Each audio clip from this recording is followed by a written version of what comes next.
This is the Bureau of Lost Culture.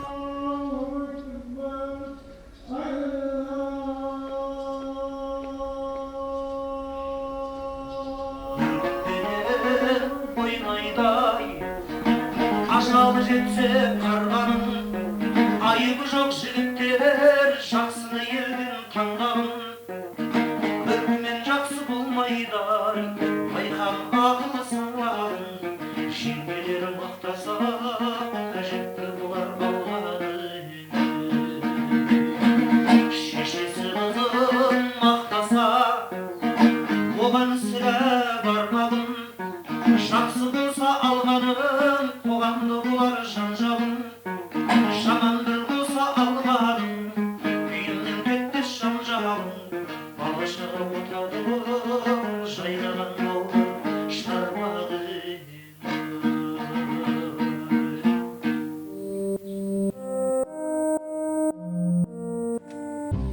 The Cold War is ending.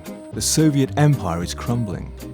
In Central Asia, new countries are being born and built from the ruins. Kazakstan, Krygystan, Tajakstan, Turkmenistan, Uzbekistan.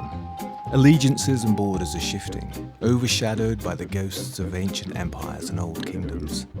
It's exciting times, new histories in the making, and it all needs reporting on. Documentary maker MONICA WHITLOCK visits the Bureau of Lost Culture to tell some of the stories of her life and times as a foreign correspondent from the years when she worked for the BBC. And what stories they are. Painting a picture of a world in transformation. Lost caskets of silver, Polish cemeteries in the Uzbek desert, miniature paintings made on matchboxes in gulags, state murder, and a last desperate dash across the runway, fleeing accusations of terrorism. I'm Stephen Coates, and this is the Bureau of Lost Culture. I don't know about you, but when I was a kid, I was always entranced by the voice of the foreign correspondents coming through the radio from what often seemed like impossibly exotic, remote parts of the world, reporting on front lines and strange wars and incomprehensible distant cultures. But what is the nuts and bolts, the daily life of a foreign correspondent? And how do you become one? What do you do when you are one? Well, Monica's here to tell us, punctuated by a few fragments of the vast collection of field recordings she has collected over the years. Like most radio documentary makers, she seems more comfortable behind the microphone collecting other people's stories rather than in front of it, telling her own. So I had to coax her to be here. And I'm very glad that I made it. And here she is. Hello, Monica. Hello. So, Monica, I wanted to just read you something about your time in Uzbekistan. This is you speaking back in the day. We've been in Uzbekistan for so long, the only international broadcaster to set up there in the early 90s when the Soviet Union collapsed and Uzbekistan became a country. In those days, we worked from a little house on Ulitsa Ivleva Street, famous amongst the tiny band of journalists and others who were drawn to Central Asia. There were always guests, a lunch for anyone who dropped in, sometimes even people camping in the garden. Communications were so poor that the whole office sometimes took it in turns for hours raising a dialing tone on the phone. Long, hot nights were lost trying to send a fax, waiting anxiously for acknowledgement that it got through. And all because in this fascinating, unknown land, every story was fresh and new. No press releases, no press back, just amazing solitary journeys up mountains and through deserts to report real news.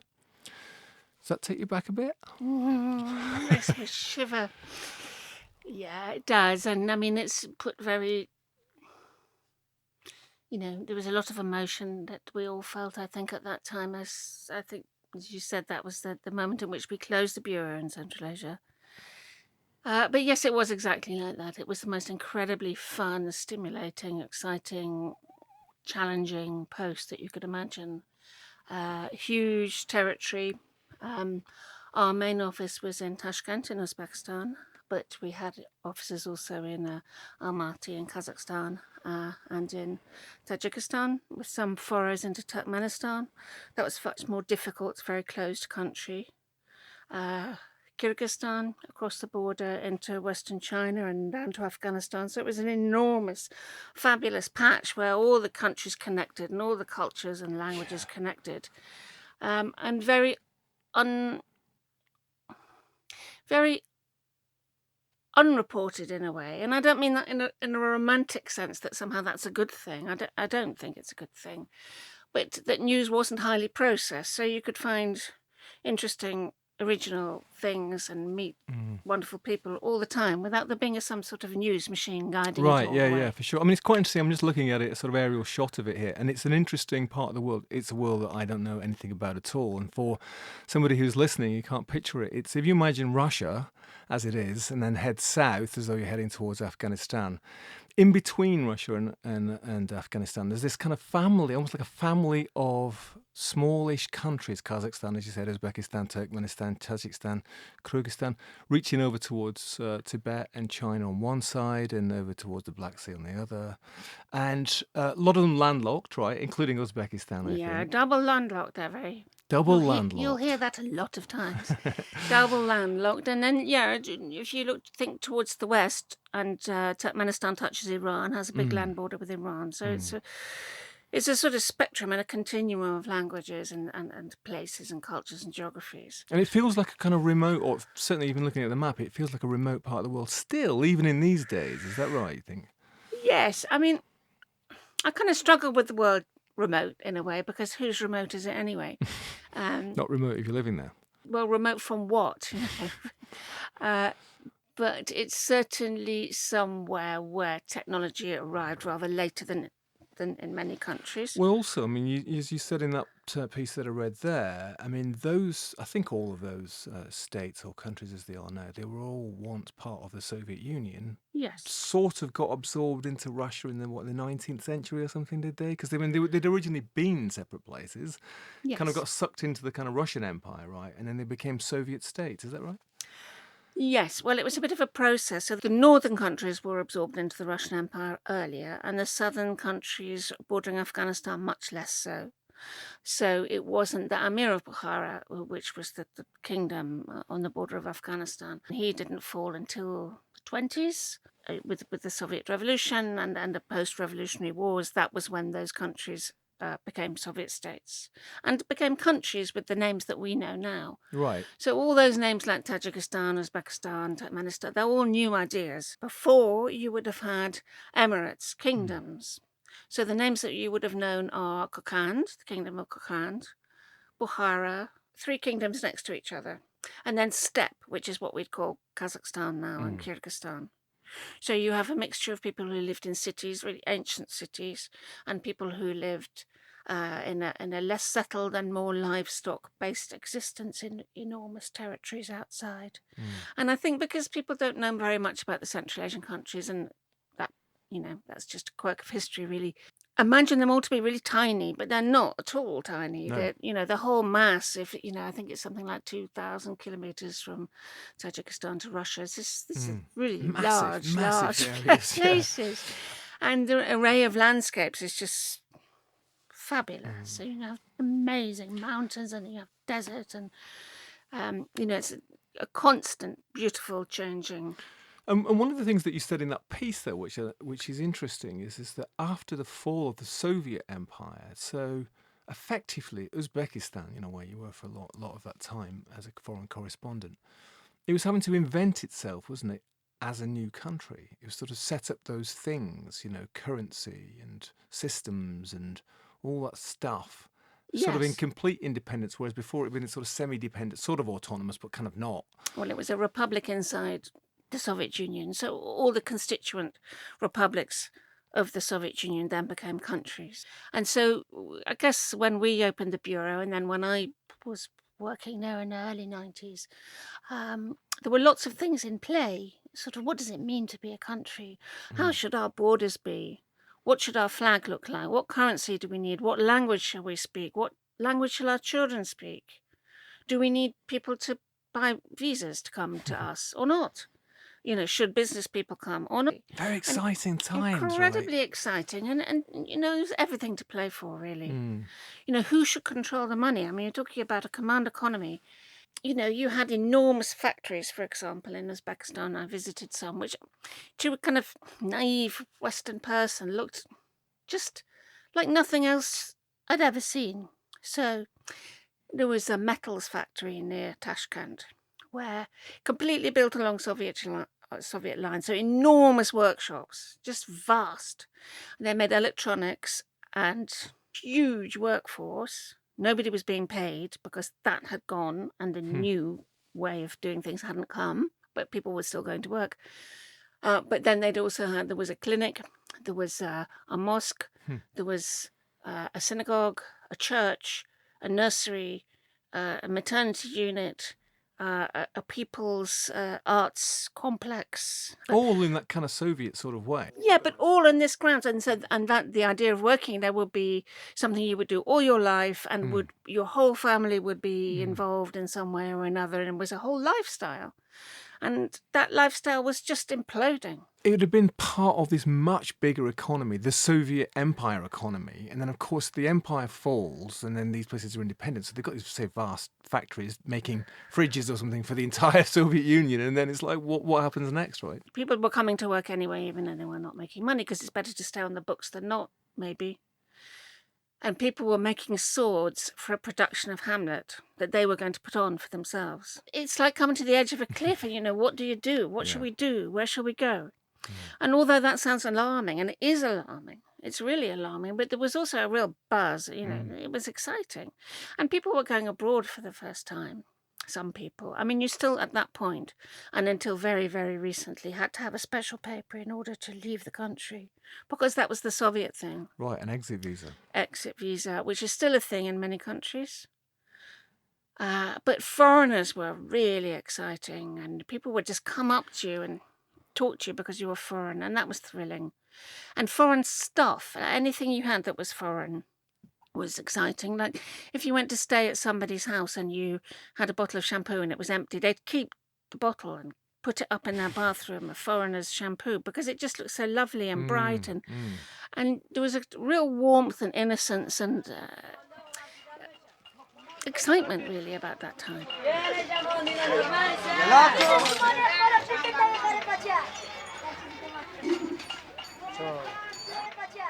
As time wore on, the office expanded. We reported in Uzbek, in Russian, in Persian, Kazakh and Kyrgyz, as well as English. We moved to a bigger place with phones that worked nearly all the time, except of course when it snowed. But our spirit remained. Lunch stayed central to the workings of BBC Tashkent. Around our now huge kitchen table sat 10, 15 people or more, chatting in an assortment of languages. Who were they all? We were not always sure. Someone's cousin, someone's child, an Afghan poet, a musician who'd been banned. From time to time, one would leap up and chase out the swallows who tried with success to nest in the office year after year. Visitors from the wider BBC were surprised by the Tashkent office. They were not quite sure what to make of the place, but they always succumbed to its grace and gentleness. Our drivers, who would bargain them down, not up. The intense sunshine, the friendliness, and the kindness. Your next paragraph starts with, "It's all over now." Oh my God! Oh, it's so terrible. But that is kind of how it was, the kitchen.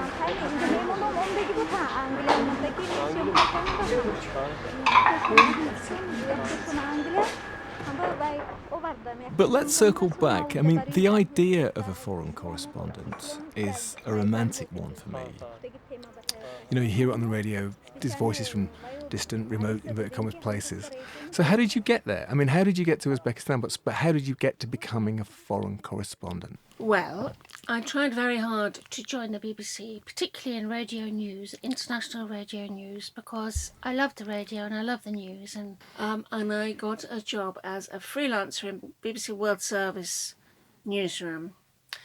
And it was at a time in the late 80s when the world was changing with amazing speed in front of our eyes. The Ceausescus were falling in Romania. The Soviet Union was in its last days. The Soviets had pulled out of Afghanistan.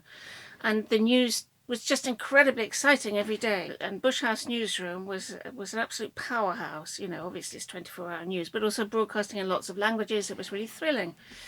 And so I was delighted to get that, and quite very soon was made a member of staff.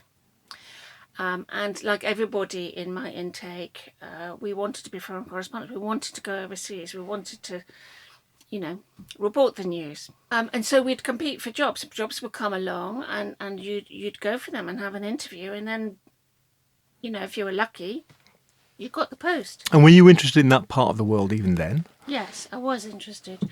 I think I was interested in the Soviet Union. Everybody was, because it was just about to finish. And all these countries were just popping up out of nowhere, that, seemingly to our naive view. Countries we'd never heard of, like Moldova or Azerbaijan or Armenia. I mean, there had been Russia watchers, of course, who knew everything.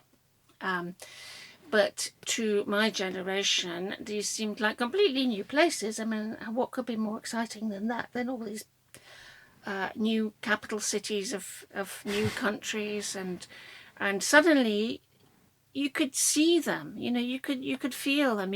Those people would appear. We'd see quotations on news wires, and people. It just seemed the world was changing with amazing speed. It was like shifting from black and white to colour.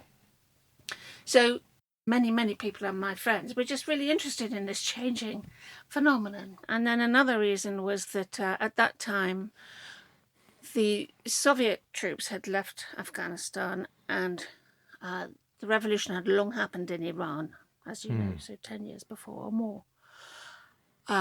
And so that was a really changing part of the world. And a friend of mine got the job as the Kabul correspondent. And I went with her, and at that point in the BBC you could do a thing called a duty trip, which was you just go somewhere and then you come back and talk about it. I mean, it seems astonishing now, but people did do that, and it was amazing. You could go. Wait a minute, hold on a second. So they pay you to go somewhere, you go there, and then you come back and just talk about it? Yeah, well, you'd make a few features and things. Those were the days. Yeah, but you'd make a few features, or especially somewhere where nobody had been for a while, and then you'd come. There was a great feeling of thirst for knowledge. I mean, this is pre-internet, and so somebody coming back from somewhere like Mongolia, it would be scheduled that they were going to talk about it, and everybody would come along, and you'd talk about Mongolia, and people would ask questions, and yeah, it does seem astonishing now.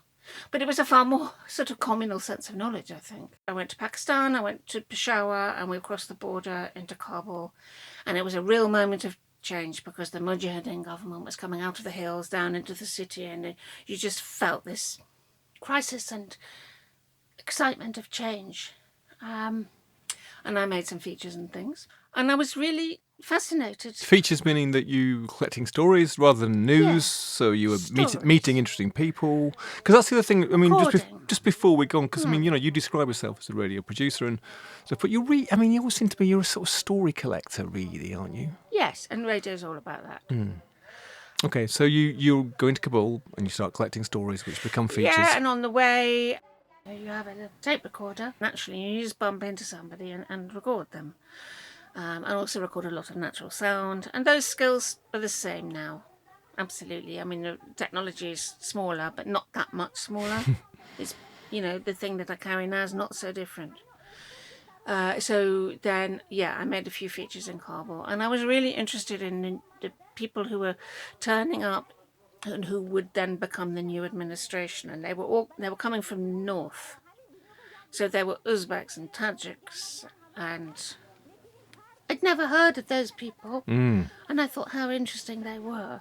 And then with the Soviet Union falling to pieces, there were the countries as well. And suddenly the whole map was erupting, the geography was erupting, the world that we knew was completely changing. Right, so the cities are these kind of pinpoints, but the borders are shifting as well, right? Everything is changing. We knew nothing about the Soviet Union. I mean, sometimes there would be a grey face on the telly. But no feeling of life behind that, unless you were an academic or a specialist in Russia who was keenly studying the wires and understanding every nuance about what TASS was saying. But we weren't like that. Also, I mean, even the way you describe it then, it sounds so vivid and colourful, whereas the image projected of the Soviet Union in the West, which of course is, Cold War propaganda from this side, was grey. I mean, if my image of the Soviet Union in the 60s is black and white. Yes. Right? Yes, and I think it was a moment of change, but it's not just a moment of change in the geography, it was a change in our perception.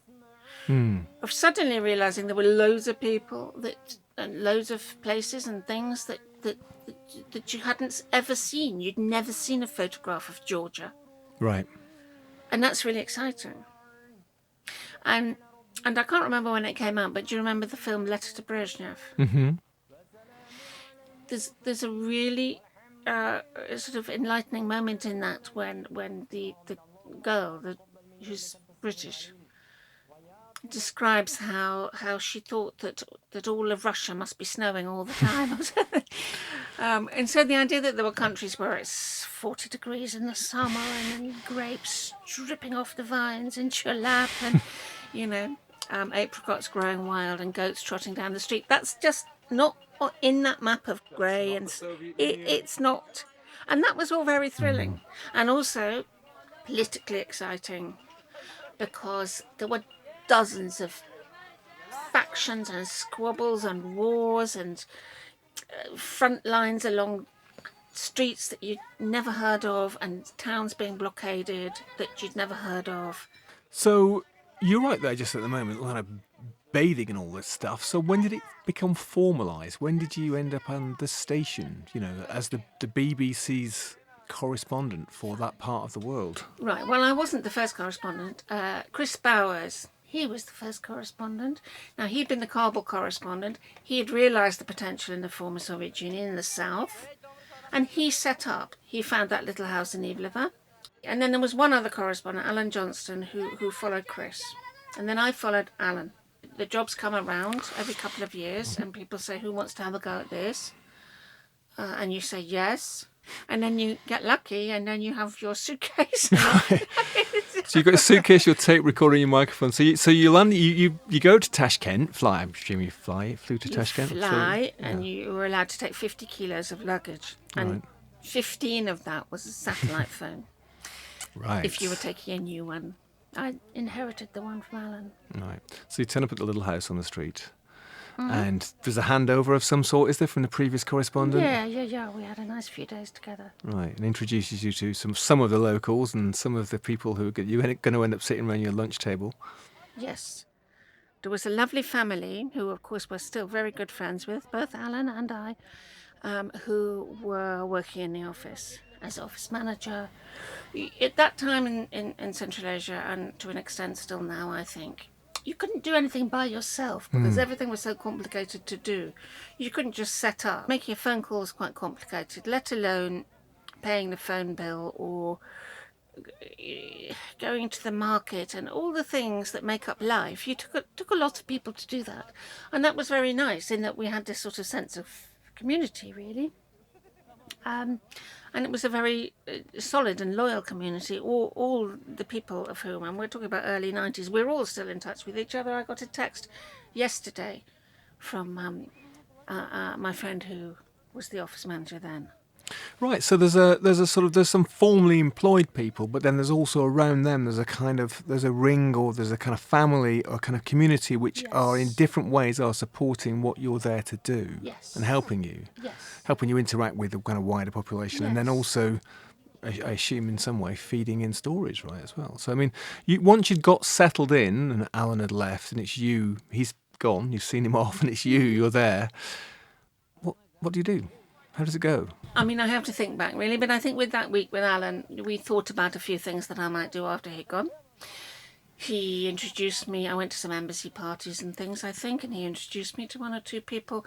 And I think there was a story that was just about to happen almost immediately. And I think it was peace talks in Krygystan, I think it was. So that was already like a ready-made thing to do. Right, so your first story's set up, sort of. That's going to kind of break you in gently, as it were. And then you do it. You have to travel to... Is that what happens? I mean, how did you report that story? Tell us that. Yes, you go to wherever it is. Every day, there's a small group of you, and you ring each other up, and you say, this is what I'm going to do. Oh, well, if you manage to speak to so-and-so, let me know. And we share information. In the other capitals, you have stringers. So I had, I think, 3 stringers, who are people, local journalists, who you give a retainer to, and they will tell you something that's happening in their area. They're not under pressure to do that every day, but you do try to file every day. Right, so they're employed effectively at a distance by the BBC. They're kind of freelance people who are on a small-ish kind of fee, to feed stuff into you, and if you go to those places to help you. Yes. The family working in the house, we always tried to keep a real separation between work and household, because we didn't want to compromise anybody in any way. So say we wanted to go and interview some oppositionist, it wouldn't be fair on the family if they knew that. So if anybody had been taken in for questioning, they would be able to say with total honesty, I don't know who they met in that building. And that was really important. We had a real distinction there. Right, because actually, I suppose this is the background, and this is what emerges later at the sort of end of that time for you, is that it's quite a tense time as well, isn't it? I mean, apricots in the trees and olives and wonderful stuff and goats running in the street and these lovely people, but also, politically, there's some pretty heavy stuff going on, isn't there? So stuff which you need to be reporting on. So you're saying that you have to be very careful that that any of the people who are helping you don't get sort of tarred, as it were, yes, by the flavour of your reports if they're critical of the government or the authorities. Well, not only that, it's at a much deeper level than that. Our house was wired for sound all the time. My phone was wired. All my phones. Being bugged, you mean? Yes. Which meant that it's not just how you report, it's who you have a conversation with, who you might be trying to reach on the phone, what you might want to say to them. It's not just about what you broadcast, it's about who you know. And so it would be compromising to anybody in all innocence if they're just employed to cook the lunch for people to know the sort of people you're talking to.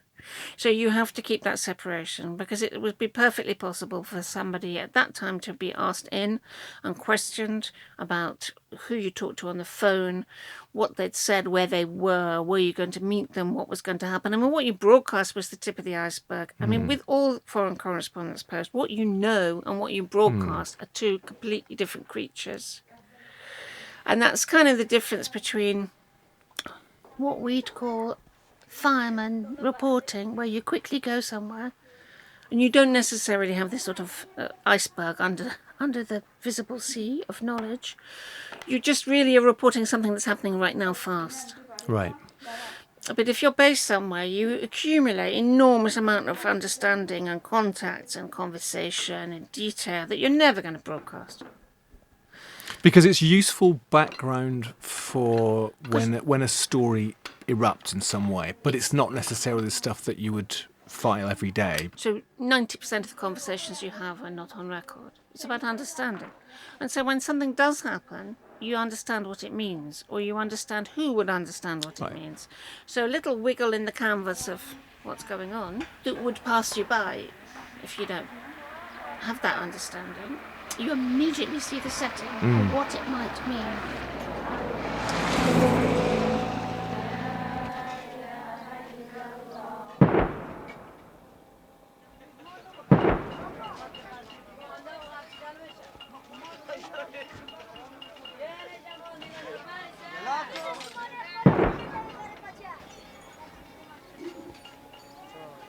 Something happening in Samarkand, for instance. So you've been alerted to it by one of your people there. So you might be interested in this, Monica. This is what's going on. So you travel there, meet your stringer. Well, your first thing will be, is this my priority of the day? You certainly note it, but because you've got this bedrock of knowledge underneath, you think, Samarkand.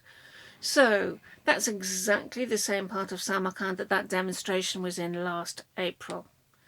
So that's the same guy that XYZ. So you've got an understanding, first of all. And because of your understanding, although you're not going to reveal it, you can write your dispatch in a way that's got meaning and is interesting to people. The dispatch is the sort of daily report that you send back to the BBC. You make a phone call via your satellite phone and you effectively speak your report, and that's the dispatch, right? That's the dispatch.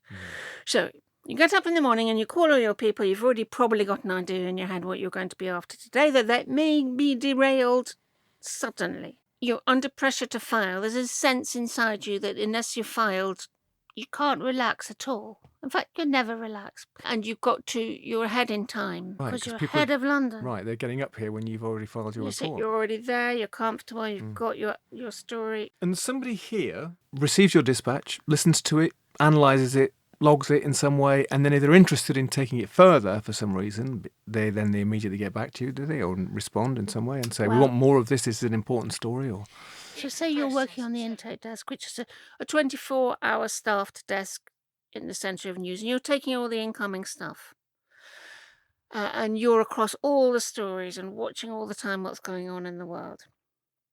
So if I see there's been a big arms dump explosion in Samarkand, I might ring you and say, "Stephen, it's Monica. I've heard this thing going off in Samarkand. I think it might be something. I'll file you a few lines now if you're interested. And then I'll go there and see how things stand this afternoon." And you say, "Yeah, sounds good." This is optimal conversation. And then I do, and it's interesting. And we take it from there. So a story might come into the headlines. And then you're filing all the time because the news changes. and then so presumably, days. If you're lucky or not lucky, depending on how you look at it, days might go by when everything's quite nice and calm, and you're filing your dispatches, but nothing much is going on, and then something kicks off, and Yeah. something gets very intense. Was that what it's like? That you were sort of in burst of intense, dramatic stuff, punctuated by longeurs? Well, you make sure that you use those longers really well. So you're always planning. If it's quiet, you can set up the kind of story that will do well at the weekends. So anything to do with, I have a weakness for stories about buried treasure, archaeology, hidden manuscripts, lost diaries, anything like that. But obviously on a busy news day, and you ring up and you say, "I've got the programme, I've got a nice story here about a buried gold goblet in the sand," you're going to look like an idiot. It looks, if people are listening to the news on the intake desk, you should know that it's all kicking off somewhere else. So It's shut going to up. be embarrassing. Yeah. Yeah, so you would never do that. Right. But what you do is you prep all those stories, and they're lovely stories to do, and then you keep them for the weekends.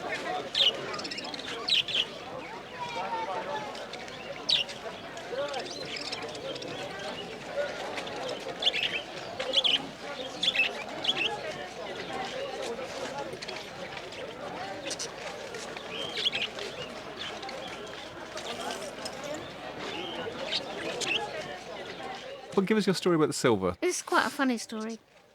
And actually, it came to light because I'm at the moment digitising my archive. I've got just tons and tons and tons of stuff. So this really I did find yesterday. It's a letter from a British lieutenant who deposited in the bank a case of silver. And it lists what was in the case. And it says 1 silver tray, 12 silver cups for champagne, 1 silver vase with cover, 1 silver table sandal, etc., etc., etc. Anyway, this silver belonged to the Amir of Bukhara. And in his flight from Bukhara, during the Russian Revolution, the governess to his children took this box of silver, and she was rescued by a young British lieutenant called Stephen Fox. And Stephen Fox took this box of silver for her, and he took it on the ship that was evacuating and got to Devonport, and he put it in the bank at Lloyd's. So I came across this story through something actually which was in the Tashkent evening paper, that they'd heard about this box, and all the names were changed, of course. Why? Well, because they'd been misunderstood. Like Stephen's wife's name was Gladys, and that doesn't work well in Uzbek. But anyway, I figured it out.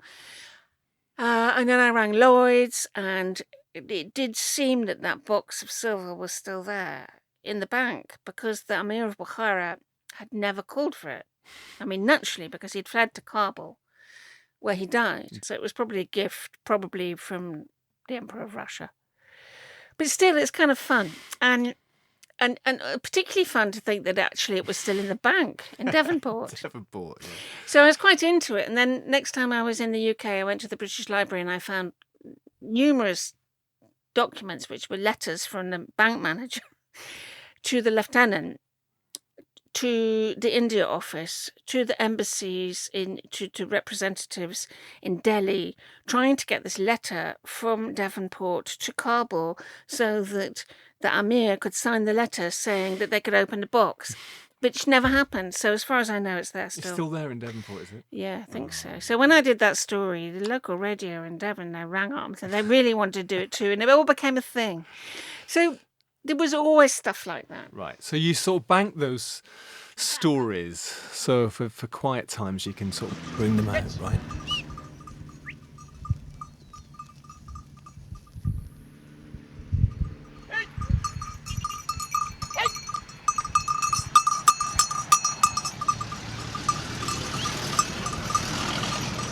Something about Tashkent is that all kinds of people have come through in the past.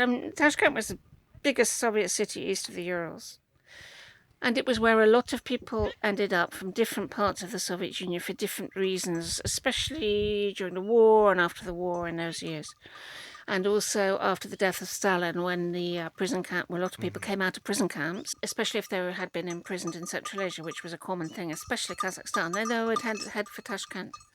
And it became a sort of alternative home for many people. You know, it was just really unpressured and nice and sunny and more relaxed and private. Far from central control, right? Very far from central control. So you had writers and you had musicians and filmmakers and all sorts of sort of intellectual and interested people who found Tashkent just much more amenable. Either they'd been sent into exile and then never came home again, or just sort of drifted south. And that happened a lot. Including famous art collections, huge, beautiful art collections which are held in the desert in Uzbekistan. Solzhenitsyn was in Tashkent. He wrote Cancer Ward in Tashkent, and you can, if you read Cancer Ward again, you'll see there's lots of very beautiful, vivid descriptions of trees and plants and things. That's just pure Tashkent. Right, and wasn't it Mikhail Bulgakov's wife? Yeah, his wife, Elena, she took the manuscript of Master and Margarita and she hid it in Tashkent. Right, and that's how it sort of survived, right? Yes. Amazing. Yeah, really amazing. So there's that whole other kind of surprising history in Tashkent.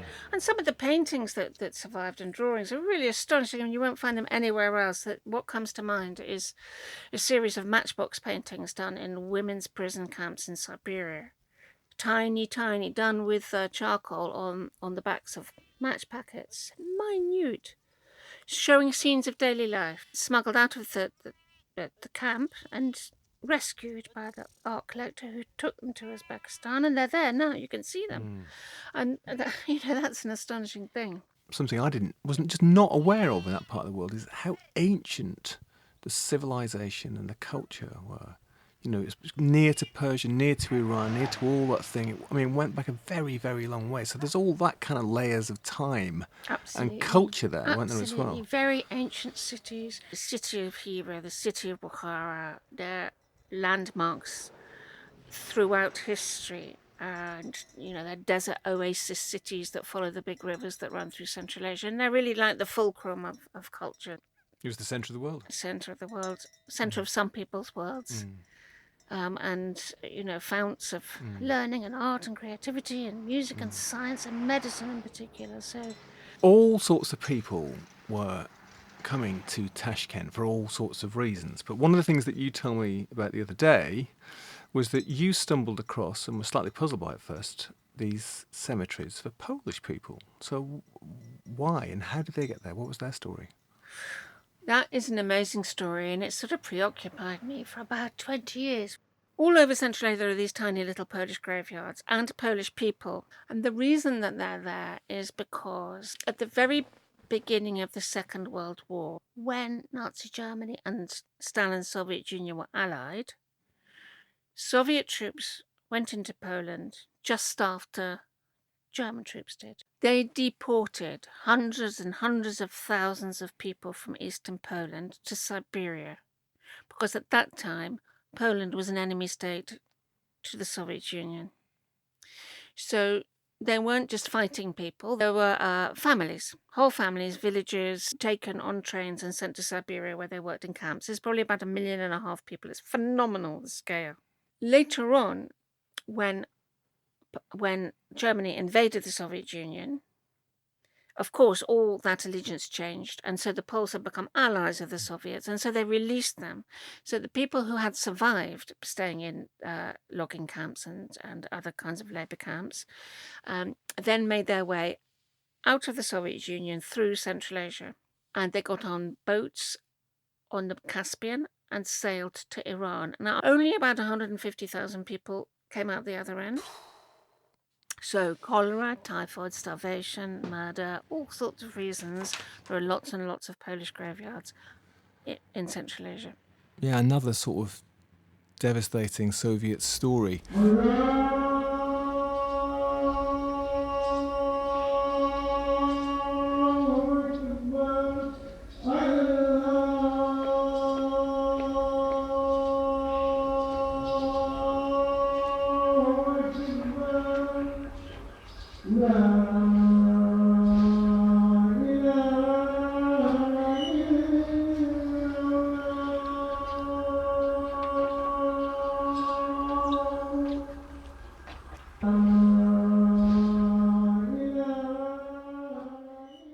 And an incredible mix of people, these displaced people, internal emigres, the original natives, as it were, mixing up with intellectuals and bohemians. And you knew, I think one of them was Mark Weil, wasn't it, who you knew, the theatre director. Tell us about him. He was from a Russian family who had lived in Uzbekistan for a long time. He was really fascinated in the history of Tashkent, and he made a film. The End of an Era, in fact. Yeah, it's called The End of an Era, and it's a beautiful film, and it captures on films lots of things that aren't there anymore, like old mosques in the old part of Tashkent and their congregations. They were often demolished, and he would resolutely try to make a last record of those things. And he also ran a theatre, which is still there, called the Ilkhom Theatre, which did all kinds of progressive, multi-language, interesting, avant-garde plays, and very unusual. Mark was murdered. Don't think anybody really knows why. Yeah, he was stabbed, wasn't he? He was in on the way home. stairwell of his apartment. There were all sorts of theories about why, and whether it was connected to the drama theatre or the play that he was putting on, or the justice system in Uzbekistan is not very precise. But he was a dearly loved person, and he represented a sort of progressive, avant-garde, interesting, multicultural side of Tashkent, which has felt itself more and more compressed over recent years. Right, and you got those two themes, the intellectual, the bohemian, avant-garde theatre, etc., and the arts, and this ancient culture intertwined with this much darker, heavier stuff, and rather oppressive. I mean, the first president, Islam Karimov, he'd been the Soviet boss, hadn't he? He just sort of moved over, as it were, and he was there until a few years ago, wasn't he? 2016, I think. But you weren't, and we have to circle back to the rather dramatic and rather sad end of your time there. Here you are writing about it later. Next spring, the swallows will build their nest in peace. Our staff have scattered all over the world.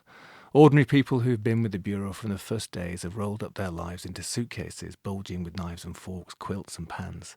They're starting their lives all over again.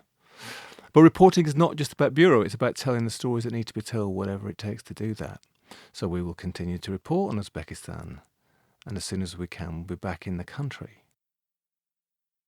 You left in a terrible rush, Monica, didn't you? And why? Tell us that story. We had to close the bureau in Uzbekistan because there was a story which broke in an eastern town called Andijan in 2005, and every trial in Uzbekistan ended in guilty. There was no such thing as not being guilty. If you were in trial, you would be found guilty. And a group of business people, they were on trial for some quite trivial thing, if I remember. And they decided to fight back. They fought the case. They organised a demonstration to stand outside the courthouse to draw attention to what they saw as the absurdity of the trial. Hundreds and hundreds of people came and stood outside, and they stood in complete silence outside the courtroom, and they stood day after day after day after day, and it was very odd for Uzbekistan. And they thought about it in great detail that they were not going to break any law. So they didn't block the highway, they didn't leave any litter, they were super punctilious, nobody shouted, didn't have any placards. They just stood there in complete silence in best clothes. And then at lunchtime, somebody would bring out a basket of homemade things, and everybody would eat lunch. And then, after about 100 days, something went wrong, and there was a prison break in that city. And the demonstrators and people from the prison all went to the main square, and there was a standoff between the mayor's office and the people in the square. And at some point, the army came in and shot a certain number of people. It was extremely difficult to report accurately. It was a very fast-moving, confused situation. But we were, of course, obliged to report as best we could. I mean, whenever you look back, I think at stories like that, you think, oh, if only I'd done this, if I'd known that, if I'd contacted so-and-so. And we couldn't avoid the fact that people had been shot. And of course, the authorities in Uzbekistan didn't like that because it hadn't been on Uzbek television or anywhere. It was suppressed, and it became a big world story. And there was a couple of famous incidents, like there were 3 journalists who were shot at, and it was wild.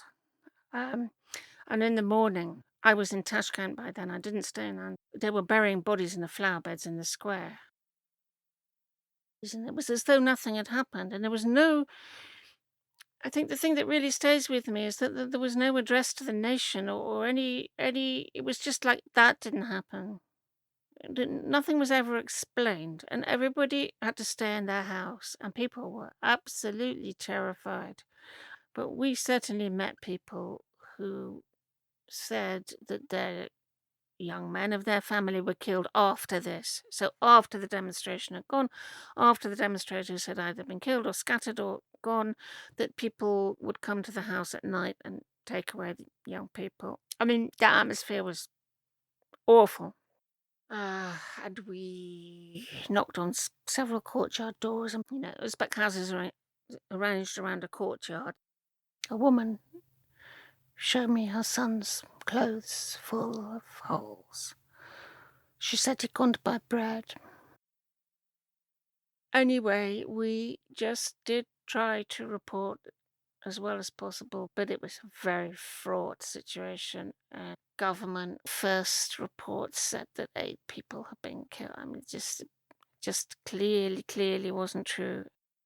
Helicopters circle Andijan as residents emerge from their houses after the violence. Father Han, a local. I saw them washing the blood away from the roads. It was such a terrible smell I couldn't stay there very long.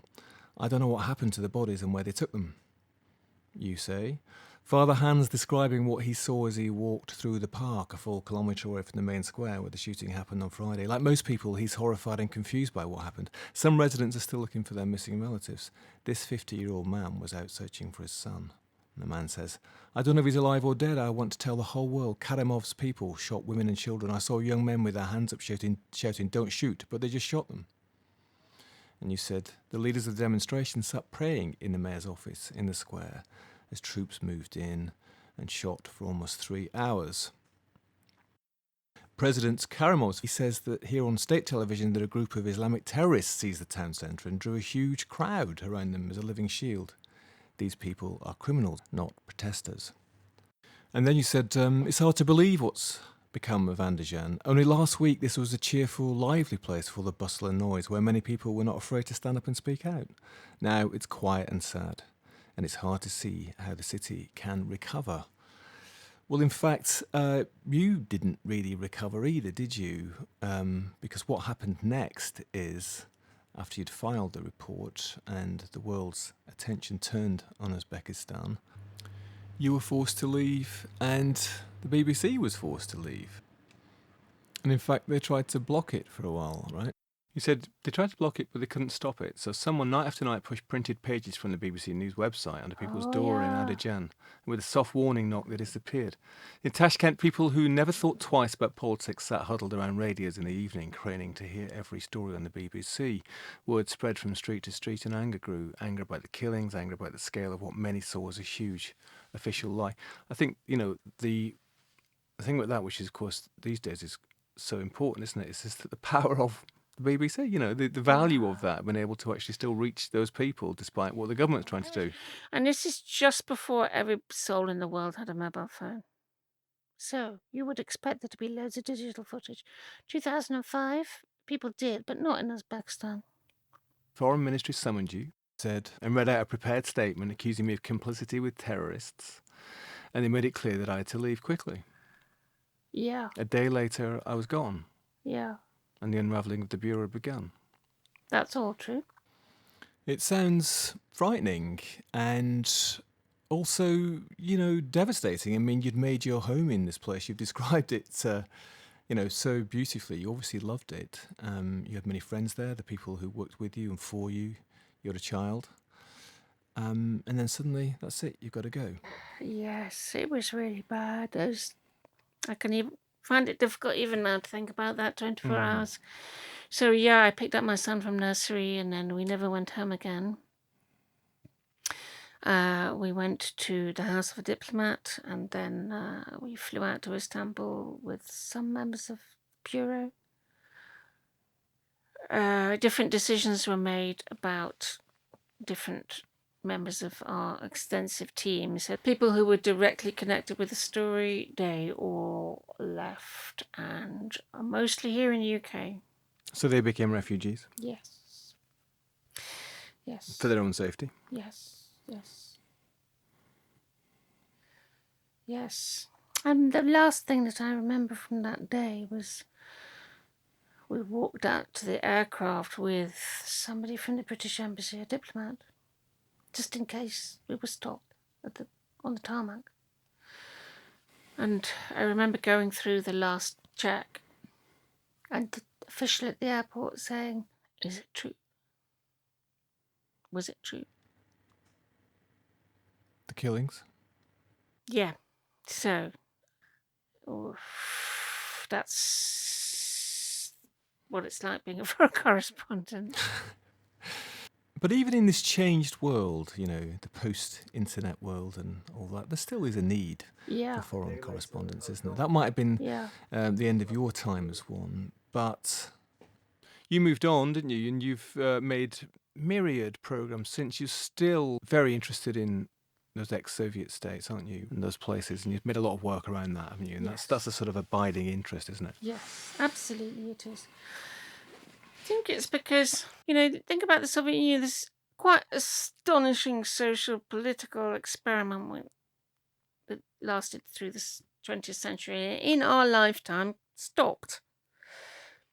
And the implications and ramifications of that just go on and on and on. And I think, you just every day brings some new extraordinary thing that you find out. Or interesting people who've done interesting things. Something I'd like to do is I'd like to do an oral history of the people who made the Baikonur space station, for example. Right. That's never been recorded. There's so many stories, aren't there, from that part of the world that have never been recorded. There are. And you and I have talked about it before, but we do experience propaganda here. It's not like we're in a propaganda-free zone. We often don't hear very much positive about that part of the world, do we? These are gossamer things, people's memories and experiences, and we have to catch them. To be around at the time of the Soviet Union and have a good memory of it, that you'd probably be a middle-aged person by now. You don't want to wait 30 years and then just have doddering old people who can hardly remember. You need to catch the freshness right now. And I think you can just endlessly do that. And I make programs about that all the time. For example, I made a series of programs with my colleague and friend Tim Hewell about, we went around the Black Sea just talking to people. They're mostly former Soviet states. A wonderful series. Yeah, and what could be more exciting than doing that? And, many, many, many other stories. So, Monica Whitlock, thank you for coming into this bureau, the Bureau of Lost Culture, and telling your stories. Great pleasure. Was it? Could talk a lot more, actually. Well, maybe we should get you back. Well, I'd like to come back and play you some tapes. Perhaps. Now that sounds interesting. What's on them? Well, I've got hundreds and hundreds of tapes, some of and they're just sort of audio scenes from life. You know, some music and markets and interviews and streets and very distinctive sounds that are Tashkent. It's like the call of the milk churn in the morning. That's very special. Thank you very much, Monica. I hope that was what you wanted. I think so, yes. What do you think, listener? Was that what we wanted? There she is, Monica Whitlock, documentary programme maker, telling us about the life and times of a foreign correspondent from the years when she worked for the BBC. Monica's also, she's rather modest. Trying to wheedle any information about her from her is quite tricky. She's written several books, including at least 2 about that part of the world you might be interested in. Beyond the Oxus, the Central Asians, and there is The Land Beyond the River, the untold story of Central Asia. You can Google those. You can also, if you go on the BBC website and put her name in, some of the amazing documentary programmes she's made for the BBC over the years will pop up. A lot of them concerned with the ex-Soviet Empire, states and parts of the world. Amazing stuff. So there we have it. I hope you enjoyed it. Another episode of the Bureau of Lost Culture. We'll be back next time with more rare audio, more stories from the other side. And I think we'll get Monica back with more of her amazing sounds of Central Asia. You can check us out at Solar Radio and all the major podcast providers. If you use Apple podcasts, it'd be great if you could leave a review. See you here next time. We're going to finish with another one of Monica's recordings. This is from the Uzbek Tashkent border, sometime around the turn of the millennium. I'm Stephen Coates.